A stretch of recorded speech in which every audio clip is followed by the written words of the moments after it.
Hey everybody, welcome to the UncomMEN podcast. Josh and Chris here. Yeah. So, just so you guys know what you're getting into, this is our first pilot launch. This is the first time we've ever done this. This has been weeks of preparation. Yes. Video conference, Long phone time calls, coming. good times.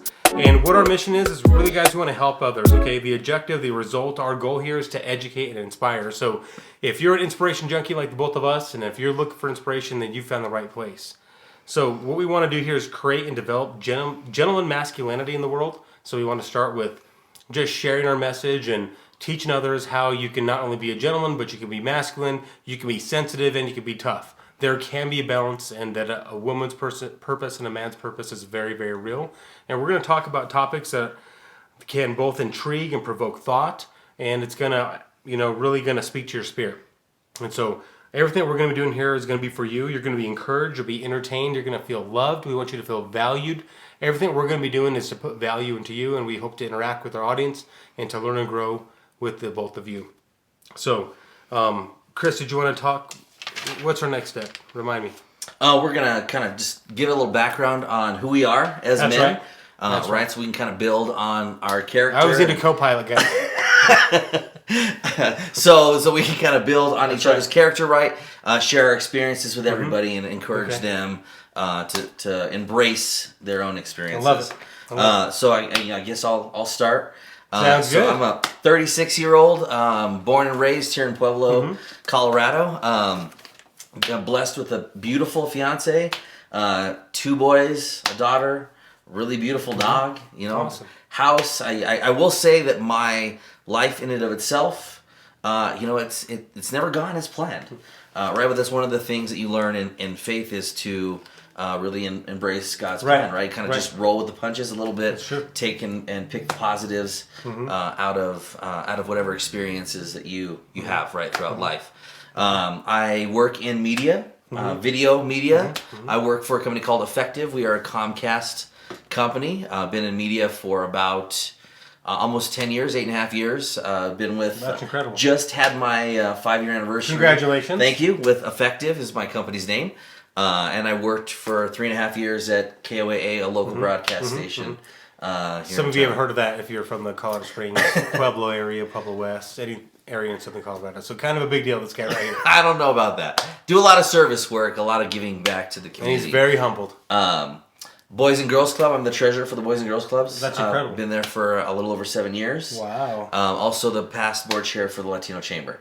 Awesome. So very active in the community. I come from a large Latino family. Right. Families really instilled in our blood. We honor our women, our children, our families.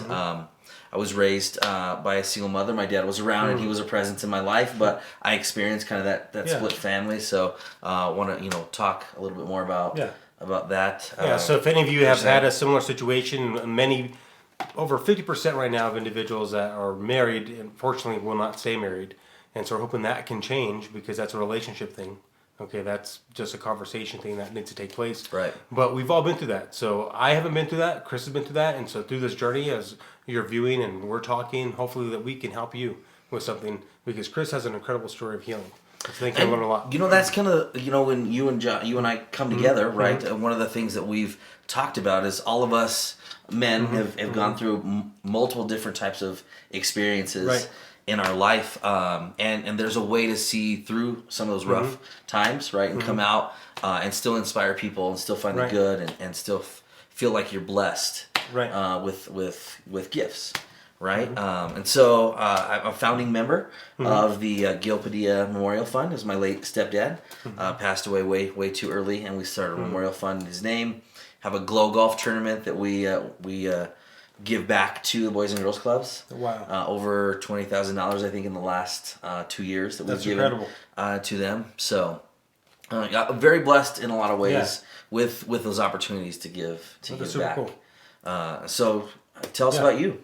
Yeah. So Chris and I align a lot because our history and our relationship and friendship has evolved from soccer, and so we've grown up playing soccer, and we're from the same town. We both grew up in Pueblo. And we went to rival schools, but that's high school days. When we grow up, you get past that type of stuff, and so My background professionally is going to be around like sales and coaching, that type of thing. But also, fortunately, my parents are both together still. They celebrated well over 50 years at this time. They're super supportive. I come from a family of 4. My brothers and sisters each had 3 children, and surprisingly, 3 of us actually have an extra child or 2, depending on our family circumstances, because my older siblings did go through those split family situations. So I've had to see that on the other side with my nieces and nephews and my godson, and that's a darkness that can be challenging at times. And so we'll talk about that. In fact, our topic today, when we get to our topic after we talk about each other, is going to be change. And so to share a little bit more about myself, proud to be a part of supporting the military. So my dad was in the Navy. Okay, he fought in Vietnam, 2 tours, and then in Pueblo, he ended up working for the Pueblo Chemical Depot. He was toxic material handling supervisor. He served for the government for, like 45 years, and he's got letters from 2 different presidents. So crazy. Collectively for government service, he was the epitome of discipline and commitment. So that's fantastic. So I've learned a lot from him. Yeah. We both have served, like you served with the community. Our calling was through the sport of soccer, where we met by coaching, developing soccer programs like Laheti Sports, refereeing soccer games, and I mean, like all day, guys, like little kids to competitive to high school and beyond. So it's just been super incredible to be part of that, and to see children and plant seeds by being a coach. Or I often feel like sometimes the best coaches are the referees, because as coaches, we coached how the game should be called until the official actually calls it how it should be called. Right. And so there's a firm art to being that, and that's for another episode. We'll have to talk about that, because we're both soccer junkies, but also just sports fans in general. And so with that athletic mindset, that's kind of what we want to put into this vlog or blog, this podcast, this entity that you might see on Instagram, Facebook, any whatever channel, or soon to be whatever might be in the future, Vine in the past and TikTok in the present, whatever that might be, we want to be on it, and we hope that you're going to follow. Okay, does that make sense? Yeah. It does. Awesome. It does. So in a nutshell, that's a little bit about me. I've got 3 kids as well. We're both fathers. Okay, we're both involved in professional industries. Currently, I do insurance sales, and then I'm also a salon owner. So my wife and I own a salon, and you should tune in, because she has Wednesday Wisdoms, where we talk about the beauty industry. And she actually did my hair today. How's it looking, Chris? Dude, the locks are on point. Been growing it out, sure, so it does take time. I'm still working on mine. Yeah. Awesome. So to stay on track, guys, what was our next direction, Chris? So what I wanted to do then is kind of share what one of the ways and reasons for us coming together on this podcast was kind of the male stigmas that are out there, right? Like, we as men I don't feel like we share enough of our feelings. Right. We don't get in touch with our feelings enough, which prevents us from really connecting with our partners, right? And so there's a lot of masculinity issues, and we'll talk about roles in the household, right? We have separate roles. I mean, we're very, very close as men, right? But we have different roles in our relationships. Right. Doesn't mean yours is better than mine or mine is better than yours. It's just that's a role in our marriage, right? So that's one of the things that's changed over time. So one of the things I want to incorporate, right, is kind of sharing what my view is of you, right, as a person, as a man, and yours for me, right? Give each other perspectives and just do that for each other. Right, and so for you, for me, I should say, you've been quite like a real big inspiration. Well, thank you. From your mannerisms, right, the way you carry yourself, the way you inspire people. I mean, you really truly embrace that whole coach, mentor mentality, and it's not just. I don't feel like it's like a job for you, right? It's a part of who you are. You share that with your kids, your family.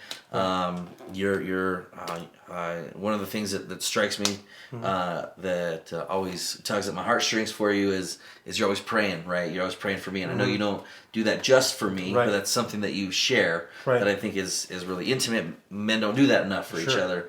Right, and I love you for that. Thank you. You know, and I you, sir. And I, and I really love as a person, not just as a man, how much you embrace whatever it is that you're doing at the time. Right, when you're a dad, that's what you are. Right, there's not a lot of business. I got to share some of that with you and your family tonight. Right, when you're a coach, you are a coach. When you're a player, Well, you're a leader on the field, you, right? sir. You're a player, but a coach on the Yes. field too. But that's what I mean. Like you just put 110, 150% in everything you do. So for me, that's how I see you, and I love you for that. Thank you. Great. Thank you. I appreciate that. And you know I love you.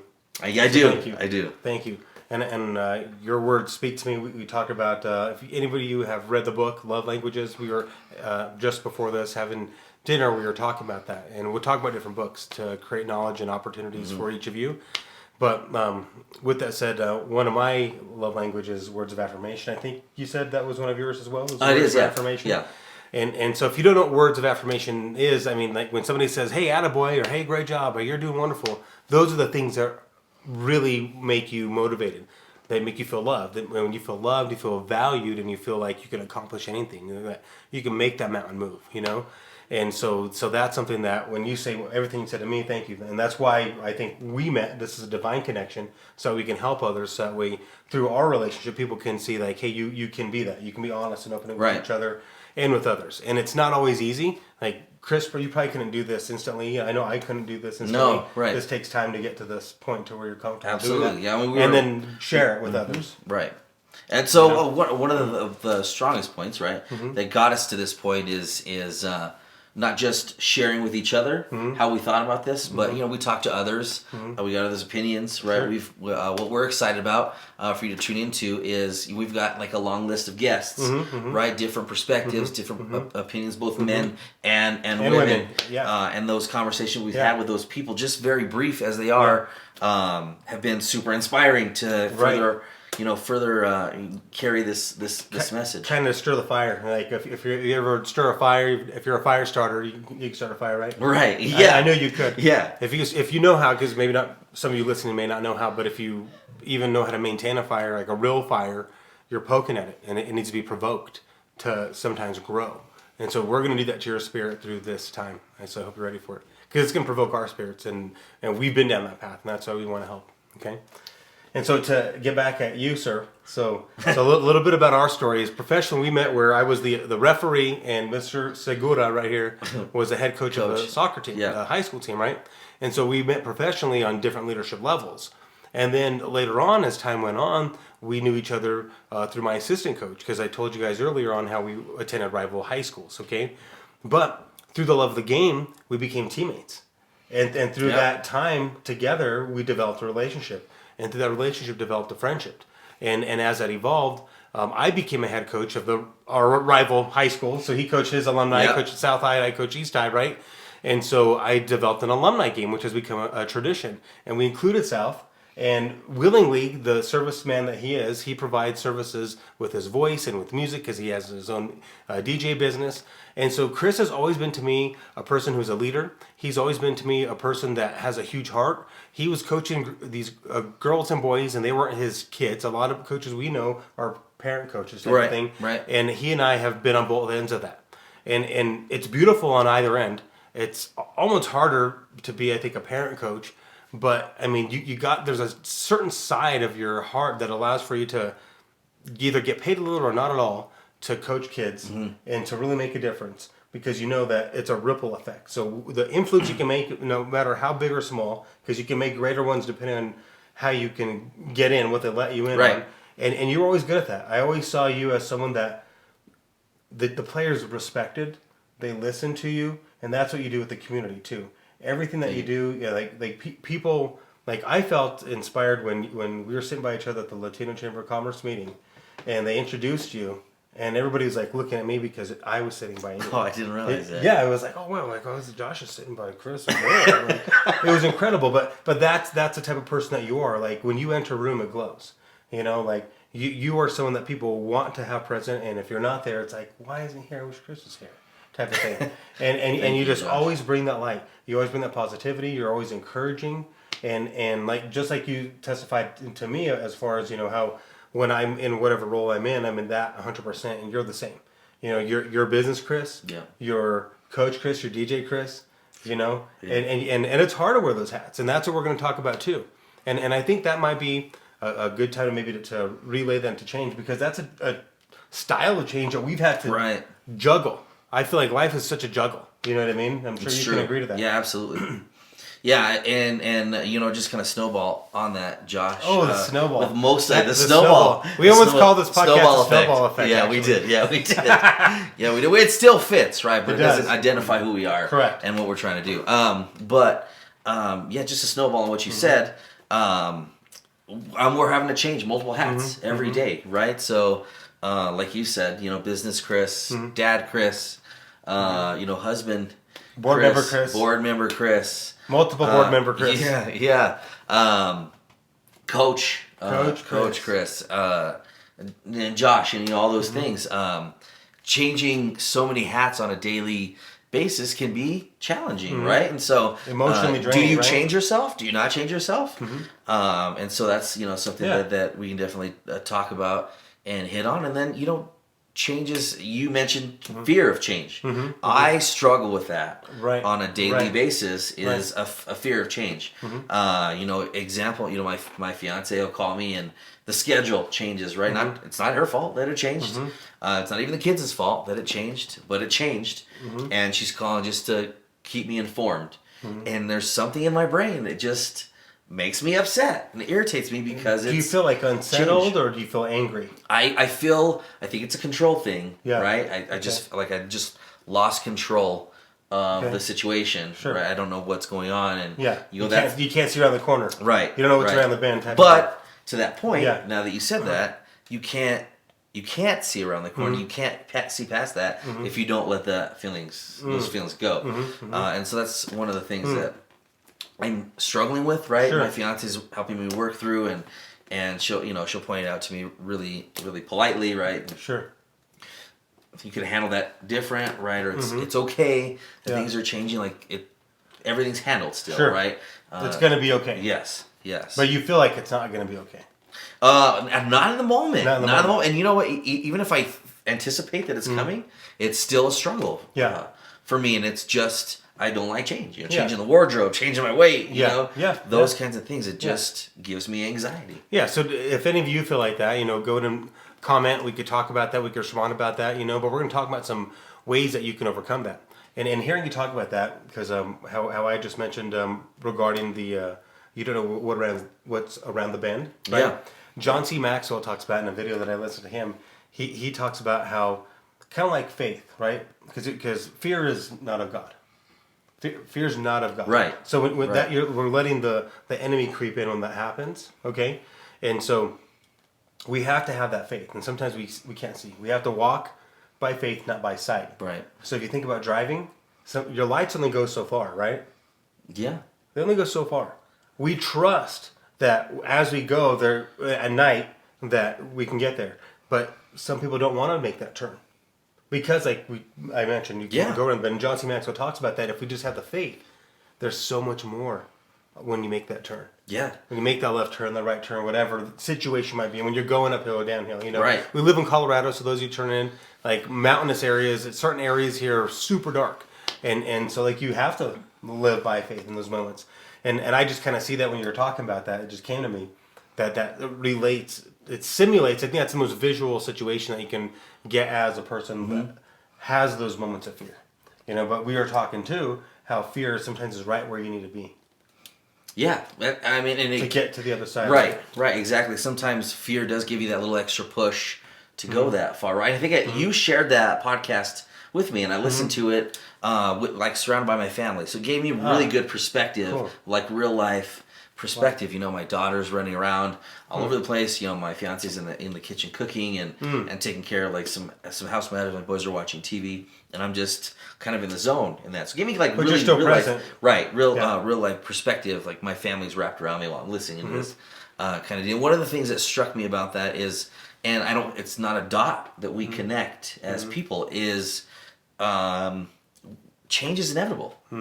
Change happens every day. We know that. We're smart people. We know that. We know that change is coming. We know change happens, but we don't, for some reason, emotionally, and like I said, I'm guilty of it too. We just don't connect that dot it's going to bring something good. Yeah. We have challenges on a daily basis. We don't always have the best days. Yeah. Right? But at the there's always there's that expression, the light at the end of the tunnel. And that light is always there, especially with your faith, right? Right. As long as you can see that light, right. It'll help you stay positive in a lot of different ways. And so it's something that I have to constantly just check myself on, right? It's that, like, this change may not be bad. It's going to yield good somewhere. Yeah. I think I shared with you last week, I had a super challenging week, right? Almost like threw the towel in half the way through the week. Yeah. And give the title. Just throw it in. Just throw it in. But it set up an incredible start to my week. It's only Wednesday. It set up an incredible start to my week. I've been back-to-back on appointments, a lot of really positive conversations and talk, and I tell you, I don't even remember what happened last week. So a little bit of a mind shift there to make sure that you're striving to be better every day. But I've seen throughout my life that fear of change and that anxiety constrict me from opportunity, constrict me from probably advancing myself even further at that particular time. I think I've been there too. I totally get that. Something in hearing what you had to say, I had a conversation today with someone who brought up the topic of manifesting. So regarding change, I've heard so we've been kind of talking about change and how, like you said, I can't control it. Like, one of those things are like, a good example for me, we were talking earlier during dinner how my son, he had a pinched nerve in his neck. So that affected my work schedule too. So I had to take time off that I was accruing for different things, right? But I wasn't able to do that. So that was frustrating. I was angered, but I also was grateful to have that time off so I could take care of him. Right. But I couldn't control it. You know what I mean? And so sometimes that change is hard to deal with when we can't control it, when it's something that's kind of thrown at you. You just hit with it. And other times, when we manifest that change, we don't expect it. You know? So, like when you're coaching a team, you know what I mean? And you're putting the work, and you're not seeing the growth. You're planting these seeds, but then and you feel like they're good, but they're getting better. But then all of a sudden, everything connects sprouts on one game, and they're all a real team, and they're scoring goals, and they're winning, and it's like easy for them. Like, coach is easy, but because we put in all that work, you know what I mean? So, and then that change happens, and it's like, wow, like manifestation. I had a friend actually call it a manifest master. She was referring to someone that could do that. They had a difficult life situation, and so I was like, wow, I want to be a master manifester. That would be. I think that's the goal for change, controlling change, and we didn't talk about that before. No, but I'm inserting that now because I learned that today. No, it's because it totally spins off of the direction we were discussing, because a lot of it was just like the challenges of change, and today I totally had a mind shift. It was like, well, what about this? Like, it was just seeing change differently. Well, and my boss and other mentors in my life have kind of talked to me about that. I got a chance to see it really like firsthand, and I'm actually living it right now. I'll get to that part, but I had a really tough year sales wise, and we're both in sales, right? So you know that just like downward, and then you go to desperation mode, right? And like, all of that energy is like super obvious, right?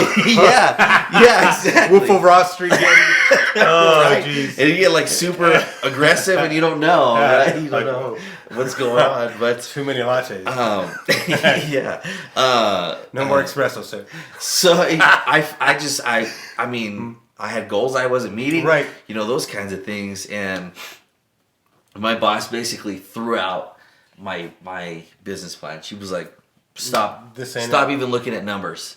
Don't even think about catching up. Just go and do and be like who you are. Like, you're better than this, right? It was one of the most motivational moments like in my career in her office, right? And so I did, right? And so I closed. And then, you boost your confidence a little bit. And then I went out and had a really positive appointment. Didn't close, but I got the next meeting. Yeah. Right? And so that's another version of closing, right? At that point. From meeting to meeting. Right? And then it closed again. Boom. And it just built. And it built. And I ended up having, like, after that, I set myself up for probably one of my best years ever. Wow. Because I was manifesting my own I was Greatness. well on both sides, right? So I was a super negative place. Excuse me. I didn't have the confidence that I needed or that So I knew it was confidence within is me. key. It is, in sales especially, right? Yeah. Because people, you can feel each other's energy. You can. Uh, Not everybody. so- That's actually another gift of the Holy Spirit. We were talking about gifts of the Holy Spirit. Oh, yeah, okay. So That- that's one yeah, of that the makes things. sense. That a discernment of spirits is a gift. Yeah. So some people like have that. They call it like an intuition. Sure. Sometimes they're a gut feeling. Sure. Or whatever one might call it, but that's it. I feel like women are very intuitive creatures. Sure. Right? I think Some can be. Yeah, that's so. But yeah, going back to my story, I was manifesting all that negativity, right? And it was preventing me, almost like repelling people from me, right? And from a lot that positivity. And when I just kind of started over and moved forward from that, I was able to kind of find myself again in that positive energy, right? Which again is contagious. Yeah. And I pulled through. Awesome. So to your point, manifesting your own path is absolutely real. And it's so easy anymore with social media and the negativity that's portrayed in the news. A lot of the times, there's not enough positive vibes out there for us to feed off of, and I think we need to connect with that more. That only helps us, continue to move forward. I mean, Tasha and I are living that right now. My fiance's name is Tasha, and so we've been. Hi, if you're watching, Tasha, hi Tasha. My wife Shout out Jessica. to my Hi boo, Jessica. But and we've made some choices, right? Where as before we would have made different choices under anger, and we've said, you know what, we've got too much positives going on in our lives right now. We're just gonna look the other way and press forward and worry about the love that we have and the faith that we have and all of that stuff. So Something that came to mind in you sharing that was renewal. You had mentioned how one of the most inspirational days was your boss saying, forget about getting caught up, just go out and be who you are. That is such a ginormous leadership statement. Yeah. Because business-wise, it's like, okay, we're behind, and typically it's like, I've been in sales cutthroat situations, and it sounds like you're not. You're in a very supportive situation, which is I'm positive. very fortunate and blessed for that. Yes. Yeah, because I've been on both ends of that. Right. And so when you have that, then you can create more success. And then instead of feeling like you're behind, you could have months where you exceed.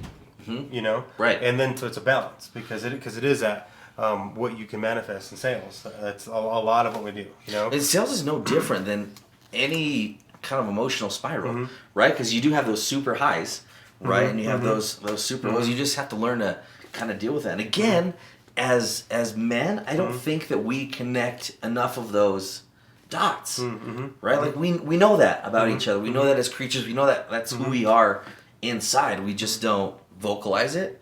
We don't share it with each other enough. Right. Right. And then you also mentioned renewal with your situation. How you guys decided, hey, we're going to move forward with that. Yeah. And that's a gift that we have. You know what I mean? Is that renewal. But to be a good salesperson, you have to renew yourself every day. Yeah, every day. But also, that's the challenge of being a believer as well, is you have to renew yourself every day because you do live in a fallen world. So every day we have to be like, hey, I'm going to do this. I'm renewing myself daily. Josh yesterday is not the same Josh today. Right. Chris then, and yes, you are to an extent, but I'm trying to be somebody better. When you have an opportunity every day to grow somewhere, right? And so, what is Matthew McConaughey had that speech I sent you? Yes. Right, where he had, I think it was 3 different role models, and one of his was his, for 5 years ago, right? And himself. Right, so it'd be me 4 or 5 years ago. They said, "Well, why are you chasing yourself?" Yeah. When I get to that point, I want to look at myself 4 years from then and chase that one. You're always just kind of bettering. You have an opportunity to do that every single day. And you have to. And you have to. It's not easy by any means. I would tell you it'd be super difficult for me if I didn't have my partner, right? Because she helps me through that on a daily basis. Because as sales people, we have some frustrations, right? We get shut down, and there's a lot of negativity in our world. It's super easy to get sucked into. It really is. Yeah, you have to be perseverant. But it's a goal because there's a number that we're trying to hit, and there's a goal. So per day you need to get something a number, right, to hit that goal, or dollar amount, or quota number, whatever that might be. You know what I mean? And that's today with my team. We actually did some goal setting today. So I gave everybody a book type of thing, and we just identified goals. Because some of you out there, if you're, with those challenges, when you're setting goals, it's going to create change in your life. There's going to be people in your life that are going to support you. There's going to be people in your life who aren't going to support you. There's going to be some people who are going to believe in you. Like Chris just learned recently that I was in a band, and he didn't even know that. I didn't know that. And I had people that are like, "Oh, Josh is a band guy." But, excuse me, like I played in a band. I started a group. Like we almost went on tour, like a bigger local tour type of situation. But anyway, I played locally, and so we had our own music, and we were playing around town, that type of thing.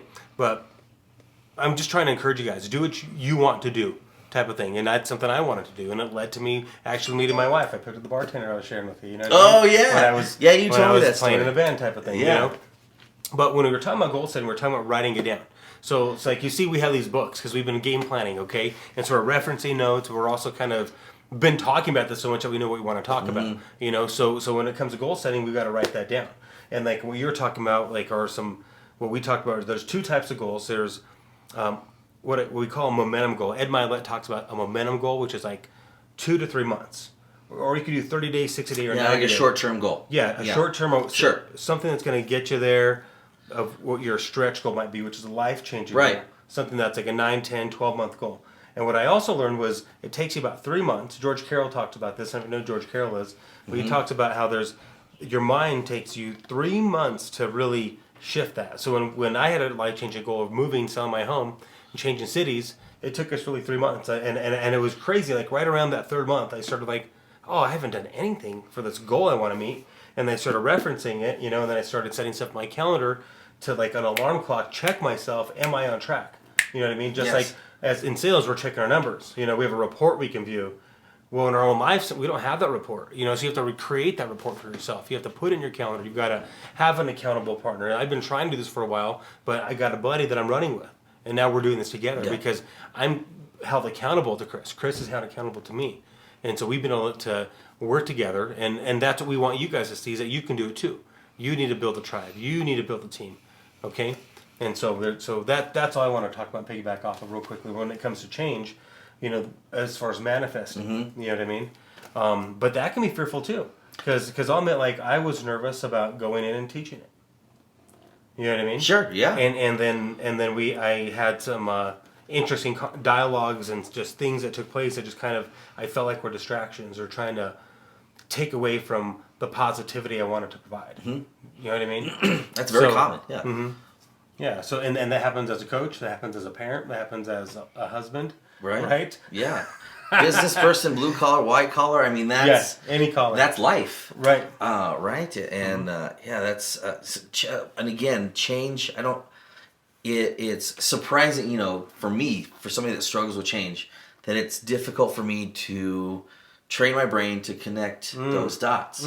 Right. So the idea that you just described, right, in that book that you read, and that's what they say. Statistically, it takes about 90 days to create or get rid of a habit. You're always creating new habits, which I feel like is absolutely true. But that's why change isn't easy, right? It's not just something that comes around the corner that you can't anticipate. Yes, there's that kind of change, but there's also change that you control, right? And that's the most difficult change, I feel like, that I've experienced anyway, is creating that change. And that's the change that you have the most positive effect on things, because you're manifesting that yourself, right? You're putting in the effort. You're reading your blog. You're reading your Bible. You're changing those habits, right? And I think that because we're creatures of habit, again, that's the fighting piece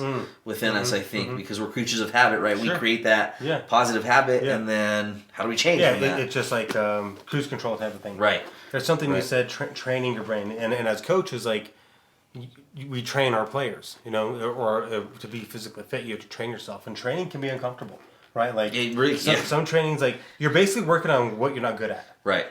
So, like, if you don't have a good left foot, we're going to work on the left foot. Like, as coaches, we're looking at, like, you're good at this, and we can get better here, but you're really bad at this. We need to get this better here. So you're trying to, like, almost like video game up their level, so to speak. You know what I mean? Yes. And it takes a talent and a vision to see that, but it also takes one that can do it themselves. So like as athletes, we do that, I think, probably on our own. Like even growing into my adulthood, I was still working on Right. specific moves to score goals. You know what I mean? And I probably scored more goals as an adult than I did as a child because it was something that was important to me and it felt good. You know what I mean? Like especially like on athletes that I knew were very talented. You know what I mean? Or college kids that are really great athletes, you know what I mean? And being like 10 years younger than them. And we played against these guys. Yeah. Tie or beat, or even if you lose, you know, it's just the glory.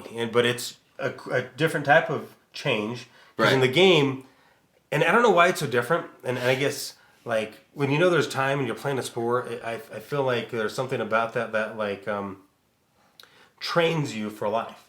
You know, so it makes it easier. In my opinion, that's why I coach. And or have started because I feel like those are the skills that allow for me to create success in my life. You know what I mean? And only recently understanding that I should have been using that mindset more for everyday situations. So you hit on a couple of really, really cool things. But just to piggyback off of what you're saying, that's one of the things that I struggle with when talking about these things is because we learn this stuff as young men, right? And now females are getting into sports, and I get all that, right? But when I reference men, it's because I feel like we struggle with that the most. We will work on the field, right, or on the pitch, or on the court.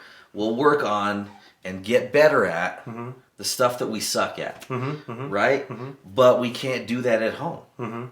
We can't do that in our relationships. Right, we don't want to. We struggle. At times. It's well, like, I don't but want our brain doesn't say that, right? Like, No, we're just like, I think it's like maybe ego. tomorrow, right? And I don't know what it is. I don't know if it's ego, because I would like to think that I didn't have one at one time. Yeah. You know, when I struggled Sure. with that, but it kind of blows my mind a little bit that we forget those fundamental things that made us love sports. Sure.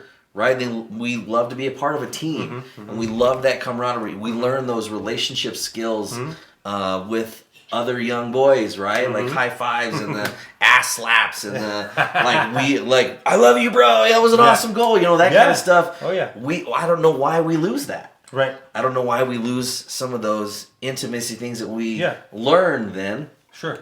I don't know why we do that, but that's one of the reasons why we want to do this, is because we want to kind of bring that issue to light, right? And ask those questions to other men, inspire them to reconnect with some of those things, and create those elements within your life. Exactly.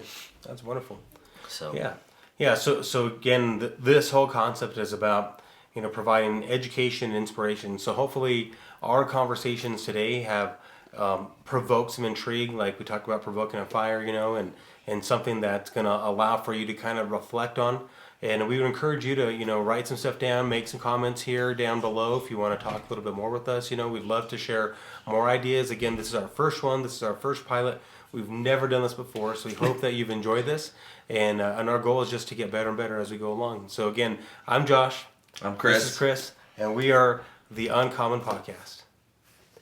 Oh, I gotta hit this button right here.